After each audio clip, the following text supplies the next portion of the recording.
दीर्घ दिन धरी वर्षा नहेबारु अंचल गुरुतर जलाभाव देखा देइछि।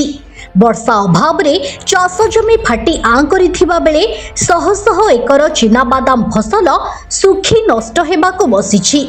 जाजपुर जिल्लारू आसंतु देखिबा एही ग्राउंड जीरो रिपोर्ट। जलाभावरु चाषी माने गभीर चिंता और अनिश्चिततारे दिन काटुछंती। झालपड़ा पंचायतर काकुड़ीकुत ग्राम सहित मठतल अणकोइला गंबारीमूल और गांडिया बाली अंचल चाषी माने विशाल परिमाण रे चिनाबादाम चाष करथिले, किंतु पानी अभाव और जलसेचन व्यवस्था नथिबारु फसल सुखी नष्ट हेबाकु बसिछि। चाषी मानक कहिबा अनुसायी बिहन सार औषध पोड़ा खुसा और अन्यान्य खर्च को मिसाई एकर प्रति 40,000 टंकारु अधिक खर्च होइछि।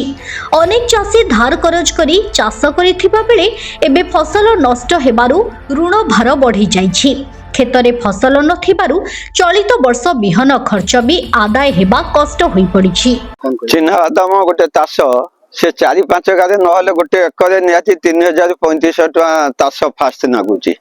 तापर आपनकर सार 5,000-6,000 लागुची गला। तापर बादाम बिहन जा बेले गोटे क्विंटल 50 किलो 60 किलो बिहन मंजी नेकी बेले बोले 70 किलो क्विंटल 70 किलो हो जाउची।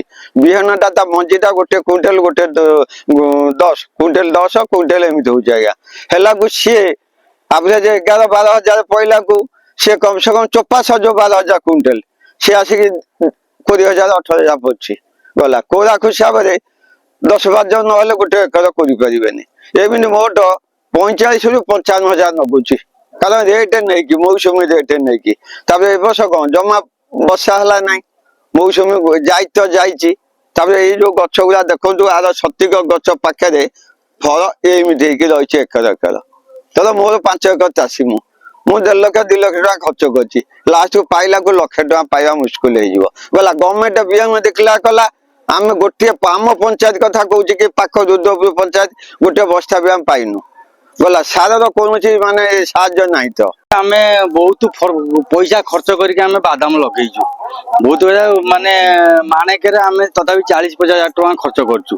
माणेके खर्च हो जाए सार मोर बादाम तापर कोड़ा कोड़ी तार अच्छी मजूर दे उपाड़ा सब एमती गला बेलू सार फार नहीं कि आमर गोटे माणे आमर 40-50 हजार टका खर्च हो जाऊँगी बुझे। सी जो 40-50 हजार टका आम पाइबा को आम योग्य नुह कारण ए वर्ष टोटाल वर्षा नाई तापर बादाम नगेब जहाँ बेले पानी नहले आमर बादाम टा टोटाल हुए ए वर्ष भगवान दयारु टोटाल पानी बुंदे भी पड़नी से बादाम टोटाल देखो फसल टोटाल है आम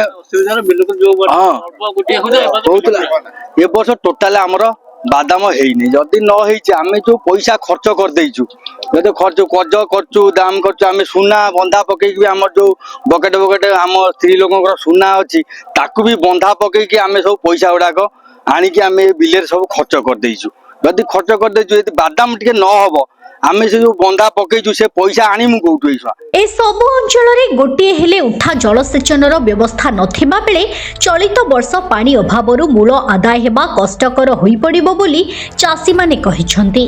चाष आरंभरु कृषि विभाग तरफरु कौनसी सुविधा मिली नथिबा बेले खोला बजाररु 12,000 टंकारे बिहन क्रय करी फसल लगाइथिले। एबे फसल नष्ट हेबाकु बसिथिबा बेले कृषि विभागक पक्षरु देखा नाही। एभली स्थिति रे चाषी ऋण बोझ सही न पारी आत्महत्या करिबाकु बाध्य हेबो बोली चाषी माने कहिसंती। बादाम रे तो दुनिया पैसा खर्च करचु चाष रे 3,000-3,500 टका खर्च होईची बिहन 6,000 टका खर्च होईची 7,000 भलिया सार मसला ये खर्च हो जाईची 4-5 हजार टका आउ ए वर्ष किछि नाही आमे कोन करिमु आमे कर्ज करी बिहन कर्ज आनिचु सार कर्ज आनिचु ए कर्ज करी जो चाष करिवा चाष रे किछि पाइनु एकदम 3,000 भी माने करे मिलवा कष्टकर हम कौन करूँ आम चाषी आपण मैंने जदि सरकार किसी साहाय्य न करे आम कि कौन बचीमु आउ ना चाषी आम आत्महत्या करी मरीमु आ कौन 12,000 टका दे किणिलु वर्षार परिस्थिति जो अवस्था जो पूरा सब गछ मरी जाए आम ये बादाम पर निर्भर कर वर्ष वर्षा ना बोली सब मरी जाए शेंड आ माकड़ ଯୋଉ 4 ମାସ ହେଲା ଲଗେଇଲୁଣି ଷେଣ୍ଢ ମାଙ୍କଡରେ ଦିନ ରାତି ଜଗି ବସି ରହୁଛୁ। ଷେଣ୍ଢର କିଛି ପ୍ରତିକାର କରୁନାହାନ୍ତି କି ମାଙ୍କଡର କିଛି ପ୍ରତିକାର କରୁନାହାନ୍ତି। ଦିନ ରାତି ସବୁ ଯାହା ମରିଗଲା ଯୋଉ ଗୋଟେ ଗୋଟେ ବଞ୍ଚିଛି ଷେଣ୍ଢ ମାଙ୍କଡ ଖାଇଯାଉଛନ୍ତି। ଆଉ ପାଣିର ସୁବିଧା ଏଠି ନାହିଁ କିଛି। ଯଦି ଗଭର୍ଣ୍ଣମେଣ୍ଟ ତରଫରୁ ଆମେ ଆପତ୍ତି କରୁଛୁ ତ ଏଠି ବୋରିଂ ଫୋରିଂ କିଛି ସୁବିଧା ହୁଏ ତାହେଲେ ଷେଣ୍ଢ ମାଙ୍କଡର କିଛି ବ୍ୟବସ୍ଥା କରନ୍ତି ତାହେଲେ ଉପକୃତ ହେବୁ ଆମେ। ନହେଲେ ଏଇଭଳିଆ ହଇରାଣ ମରିବୁ ଆଉ କଣ କରିବୁ। କେତେ ଟଙ୍କା ଚିହ୍ନାପରେ ମାଣକରେ 40-50 ହଜାର ଖର୍ଚ୍ଚ ହଉଛି। ଆଉ 3 ଏକର ଆମେ ଜମି ଚାଷ କରିଛୁ। ଲାଭ କେତେ ଟଙ୍କା ହବ ଆପଣଙ୍କର ଭାବୁଛନ୍ତି? ଲାଭ ଏ ବର୍ଷ ମୂଳ ବି ପାଇବା କଷ୍ଟକର ହବ। ଚାଷ ଯାହା ଖର୍ଚ୍ଚ ହେଇଛି ଚାଷ ପାଇବା ପଇସା ଖର୍ଚ୍ଚ କରିବାକୁ କଷ୍ଟ ହବ। କୃଷି ବିଭାଗ ତରଫରୁ କିଛି ଆପଣଙ୍କୁ କୃଷି ବିଭାଗ କିଛି ସାହାଯ୍ୟ ନାହିଁ। ଆମେ ଗଭର୍ଣ୍ଣମେଣ୍ଟକୁ ଏତିକି ନିବେଦନ କରୁଛୁ ଷେଣ୍ଢ ଆଉ ମାଙ୍କଡ ଏଇଗୁଡାକ ବ୍ୟବସ୍ଥା ଟିକେ କରନ୍ତୁ। Bureau report Utkal mail TV.